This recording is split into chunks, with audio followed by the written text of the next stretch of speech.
Matthew learns a lesson. Matthew was a sensible boy. He always kept his room tidy and had a natural literary aptitude.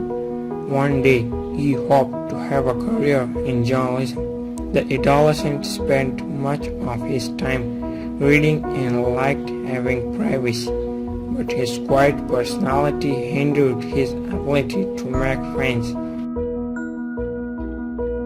One day, Matthew went to the pharmacy to pick up some pills for his grandmother. He saw some boys leaning against a pole outside. One of the boys complimented Matthew, "I like your jacket." Another boy asked, "Do you want to go to Ned's restaurant?" "Sure," Matthew said. The boys walked to the restaurant. They were going to have slices of pizza. They ordered their food and drank soda with straws. They ate until their bellies swelled up. Matthew was having so much fun.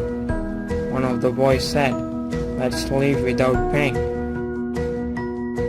Matthew didn't want to, but he presumed his friends won't like him if he didn't.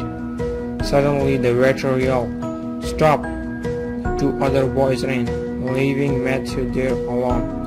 Soon the police arrived. "Leaving without paying for your meal is the same as stealing," said the police officer. "The restaurant wants justice, so next week you have to go to court and let the jury decide your punishment." When he went to court, the judge asked, "Do you have anything to say, Matthew?" He said, "I felt sorry for what I've done. Now I know that your friends won't ask you to do something illegal." The jury then let him have his liberty, but they made Matthew to pick up trash as a punishment. Much to Matthew's surprise, he ended up meeting some new friends.